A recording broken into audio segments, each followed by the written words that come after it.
Kumusta mga kasaliksik? Sa kasalukuyan, ang mundo ay niyayanig ng mga kaganapang nagaganap sa Pasipiko matapos suportahan ng North Korea ang Russia sa digmaan sa Ukraine. Nagiging malinaw ang plano ng Pyongyang na idikta ang kapalaran ng malayong silangan. Bilang bahagi ng planong ito, tila hindi South Korea ang pangunahing target ng rehimen, kundi ang Japan. Ayon sa ulat, isinagawa ng North Korea ang isang missile test malapit sa Sea of Japan, bagay na ikinagulat ng maraming bansa. Ang mga nakakagulat na hakbang ni Kim Jong-un ay muling umagaw ng atensyon sa global media. Napapaisip ang lahat kung ano ang tunay na layunin ng Pyongyang sa rehiyon ng Pasipiko. Kinumpirma ng South Korean Army ang insidente. Iniulat na isang ballistic missile ang inilunsad ng North Korea patungo sa Sea of Japan, habang naroroon si US Secretary of State Antony Blinken sa Seoul. Ayon sa mga eksperto sa militar ng South Korea, malamang na ang misil na ito ay isang hypersonic weapon na pinatatakbo ng solid fuel engine. Isang nakakabahalang balita para sa mga kalapit na bansa. Bagamat walang nasaktan, ang pagsubok ng North Korea ng misil na ito ay nagdulot ng matinding diskusyon sa pandaigdigang plataporma. Iniulat ng Japanese Defense Ministry na ang misil ay tumama sa dagat sa labas ng eksklusibong economic zone ng Japan. Ayon sa kanila, umabot ang misil sa pinakamataas na altitude na 100 kilometers at naglakbay ng 1,100 kilometers bago bumagsak sa tubig sa silangan ng Korean Peninsula. Sinabi ng Japan na ang hakbang na ito ng North Korea ay labag sa mga resolusyon ng United Nations Security Council at nagbabanta sa kapayapaan at seguridad hindi lamang ng rehiyon kundi ng buong mundo. Nagpahayag naman si Japanese Defense Minister Gen Nakatani sa kanyang pagbisita sa Indonesia, kung saan inihayag niya ang matinding pagtutol ng Tokyo sa missile test ng Pyongyang. Ayon sa kanya, ang mga ganitong aksyon ng North Korea ay malinaw na pagsuway sa internasyonal na batas at nagdudulot ng pangamba sa rehiyon. Anya, magtutulungan ng Japan, Estados Unidos at South Korea sa pagbabahagi ng impormasyon at pagsubaybay sa mga kilos ng North Korea.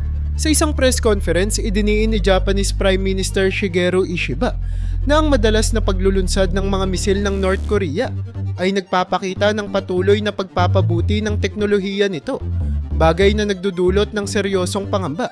Inatasan niya ang mga opisyal na tiyakin ang kaligtasan ng mga sasakyang panghimpapawid at pandagat sa rehiyon, gayon din ang agarang pagbibigay ng impormasyon sa publiko.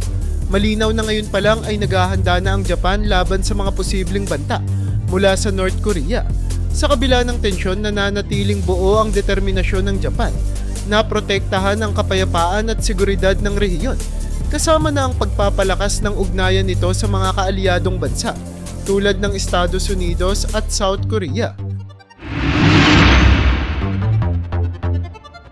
Sa ilalim ng pamumuno ni Kim Jong-un, nagtala ang North Korea ng record sa dami ng mga strategic missile tests. Sa kabila nito, paulit-ulit na sinubukan ng Estados Unidos na pigilan ang agresibong aksyon ng North Korea. Si President-elect Donald Trump ang huling Amerikanong leader na nagtagumpay sa pakikipagpulong sa isang leader ng North Korea. Gayunpaman, sa pinakahuling missile test sa Sea of Japan, malinaw na ipinapakita ng rehimen ni Kim ang layunin nitong doblehin ang kanilang nuclear weapons program, anuman ang nakaupo sa White House. Marahil ay ginagamit ng Pyongyang ang missile tests upang ipahayag ang pagkadismaya nito sa lumalakas na alyansa ng Estados Unidos sa paligid ng North Korea. Nais din nitong bigyang diin ang sariling pagpapalakas ng militar sa harap ng ganitong sitwasyon. Ngunit ang pagsubok ng missile sa Sea of Japan sa panahong ang pangunahing layunin umano ni Kim Jong-un ay palibutan ng South Korea ay maaaring naglalayo ng kanilang atensyon o kaya na may sinadya ng North Korea na ituon ang pansin nito sa Japan na may suporta mula sa Russia matapos magpadala ang North Korea ng halos 12,000 na sundalo sa Kursk bilang suporta kay Vladimir Putin sa digmaan sa pagitan ng Russia at Ukraine. Tila lumipat ang focus ng rehimen sa ibang direksyon. Posible ring ginagamit ng North Korea ang Russia upang gawing mahina ang Japan. Kapag nangyari ito, maaaring ang susunod nilang hakbang ay ang targetin ng South Korea. Ang papel ng Russia dito ay malinaw. gamitin ang tensyon sa Kuril Islands upang mapuwersa ang Japan. Ang alitan sa Kuril Islands, kilala rin bilang Northern Territories Dispute, ay isang matagal ng krisis sa pagitan ng Japan at Russia tungkol sa pagmamay-ari ng 4 na timog na isla.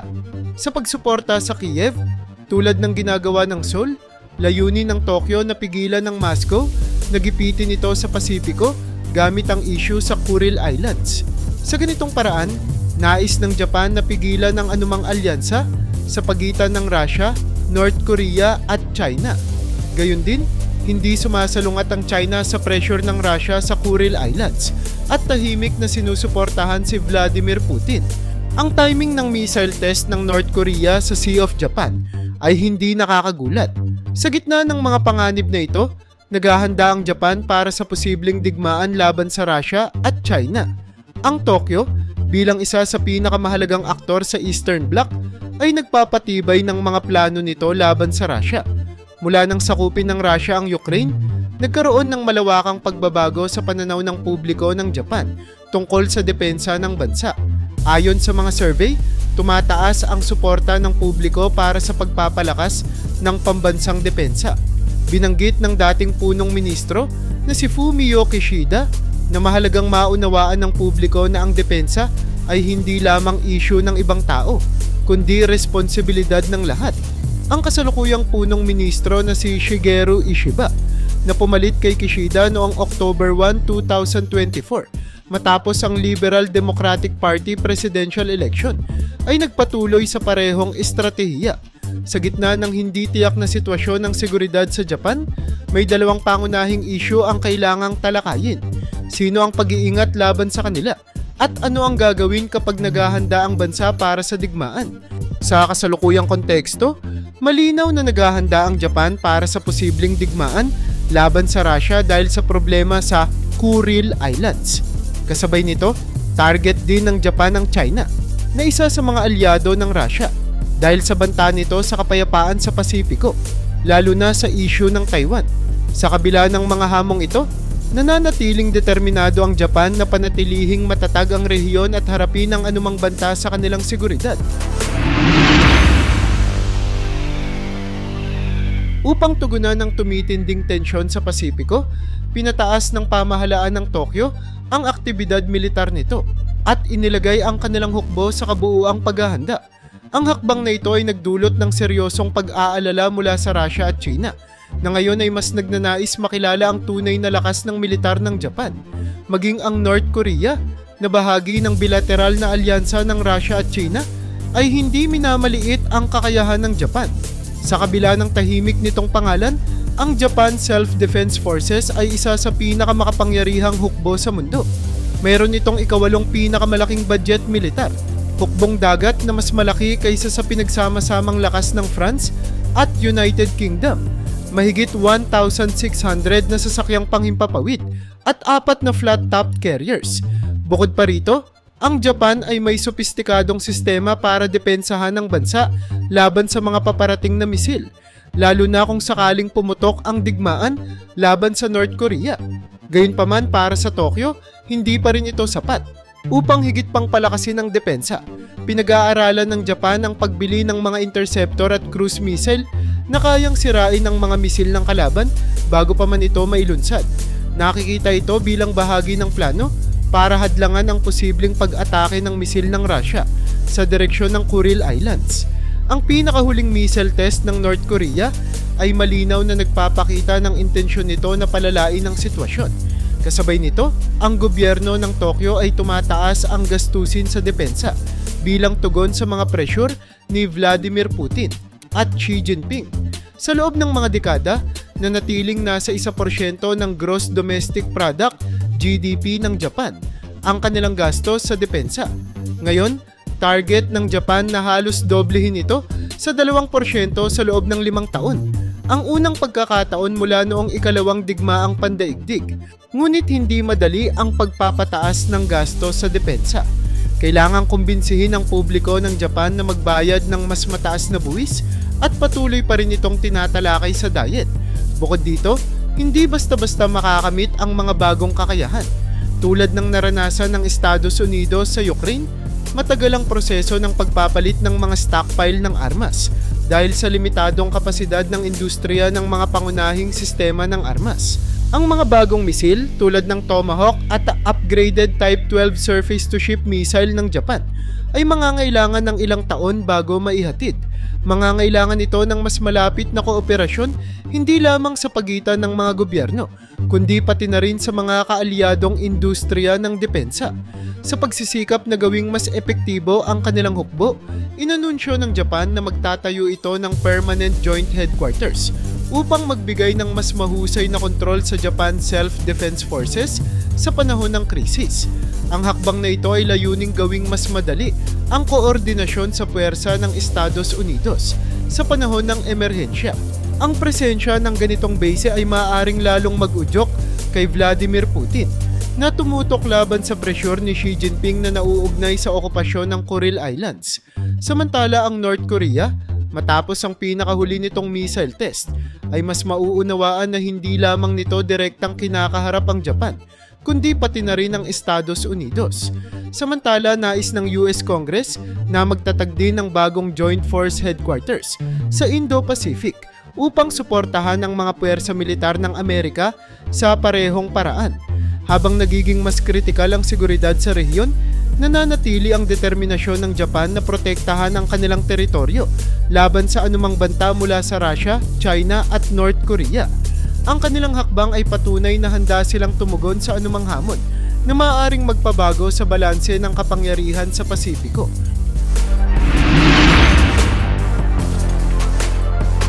Ang mga pagbabagong militar na inilalagay ngayon ng Japan at Estados Unidos ay mangangailangan ng panahon bago ganap na maipatupad. Ngunit kapag nagawa na, magbibigay ito ng pundasyon para sa isang epektibong istruktura ng command and control sa panahon ng digmaan. Hindi tulad ng NATO o ng alyansang militar ng US at South Korea. Ang Washington at Tokyo ay hindi kailanman nagkaroon ng ganap na pinag-isang sistema ng pamumuno. Ito ay naging malinaw noong Operation Tomodachi noong 2011, kung saan nahirapan ang mga kaalyado sa kanilang agarang pagtugon sa lindol at tsunami sa Tohoku. Ang pagtatayo ng Joint Headquarters ay isang mahalagang unang hakbang patungo sa isang pinag-isang command structure na magbibigay ng koordinasyon at pamamahala sa oras ng digmaan, kahit sa pinakamahigpit na sitwasyon. Kasabay nito, ina-adjust ng mga kaalyado ang kanilang military posture sa pamamagitan ng paglilipat ng higit pang kakayahan sa Southwest Islands ng Japan. Ang lugar na ito ay mahalaga dahil ito ay umaabot mula sa mainland ng Japan hanggang sa 100 miles mula sa baybayin ng Taiwan. Noong panahon ng Cold War, mas nakatuon ang Japan sa Soviet Union sa hilaga bago inilipat ang focus sa North Korea sa silangan. Sa timog, ang China ay hindi naging pangunahing prioridad hanggang sa nakaraang dekada. Ngayon, ang banta ng isang seryosong labanan sa Taiwan ay tumataas na nagbubunsod ng malawakang pagbabago sa estratehiya ng mga kaalyado. Ang sitwasyong ito ay labis na ikinababahala ng Japan na tila napapalibutan ng mga banta. Sa panig ng US, ang pagbuo ng Marine Corps Coastal Regiment sa Okinawa ay inaasahang magiging operational sa 2025. Ang unit na ito ay idinisenyo upang magsagawa ng maritime interdiction operations at maglalaman ng infantry battalion at anti-ship missiles na may medium-range launcher. Magiging aktibo ito sa Okinawa, ngunit posibleng ilipat din sa mga isla tulad ng Ishigaki, Yonaguni at Miyako na nagbibigay ng kakayahan malapit sa Taiwan Strait. Bukod dito, ang US Army ay nagpoposisyon ng kanilang watercraft upang masiguro ang iba't ibang operasyon sa paligid ng Japan.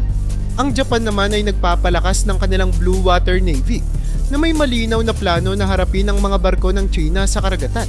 Kasabay nito, ang Tokyo ay gumagawa ng mga karagdagang hakbang upang mapigilan ang banta mula sa Pyongyang. Ang mga hakbang na ito, kung maisakatuparan, ay magpapadala ng malinaw na mensahe sa China at North Korea na patuloy na pinapalakas ng Washington at Tokyo ang kanilang alyansa, lalo na sa harap ng mga emerhensya sa paligid ng Taiwan. Ang mga inisyatibang ito ay simula pa lamang ng serye ng mga hakbang para patatagin ang depensa sa rehiyon. Ang mga pagbabago sa estratehiya ng Japan ay malinaw ding babala sa Russia. Alam ng Moscow na maaapektuhan ng mga hakbang na ito ang China, na siyang pangunahing kaalyado nito. Gayun din, ang pinakahuling missile test ng North Korea sa Sea of Japan ay patunay na nananatili itong malinaw na panganib sa Tokyo bago pa man ang Russia at China. Ang Japan ay kasalukuyang nasa landas ng makabuluhang pagbabago. Sa November 2022, inanunsyo ng Tokyo ang malalaking pagtaas sa gastusin sa depensa at ang restructuring ng kanilang self-defense forces upang mas maging handa sa mga posibleng sitwasyon ng digmaan sa rehiyon. Sa simula ng 2023, pinalakas ng Japan ang alyansa nito sa Estados Unidos, United Kingdom, France at Canada at pumasok sa estado ng magkakasamang paghahanda para sa digmaan. Ngayon, ang mga hakbang ng Japan laban sa North Korea ay nasa seryosong yugto na may sapat na antas ng deterrence bago pa man nila harapin ang mga banta mula sa Russia at China. Hindi lamang sa loob ng bansa nagsisikap ang Japan. Sinusuportahan din nito ang Ukraine upang pahinain ang alyansa ng Russia at North Korea. Mula pa noong March 2022, nagbibigay na ang Japan ng non-lethal military assistance sa Ukraine. Sa December 2023, binago ng Tokyo ang mga patakaran sa export control upang payagan ang pag-export ng mga kagamitang militar na ginawa sa ilalim ng dayuhang lisensya. Ang pinakahuling aksyon ng Japan, kabilang ang pagbibigay ng kagamitan sa Ukraine, ay nagpapakita ng kanilang determinasyon na sugpuin ang kooperasyon ng Russia at North Korea. Sa kabila ng pinakahuling missile test ng North Korea, malinaw na ang Tokyo ay patuloy na magpapalakas ng kanilang depensa habang naghahanda sa mga susunod na hakbang ng kanilang mga kalaban. Ang hindi tiyak na equation na nilikha ng rehimen ni Kim Jong-un ay tiyak na magkakaroon ng higit pang malinaw na anyo sa mga darating na araw.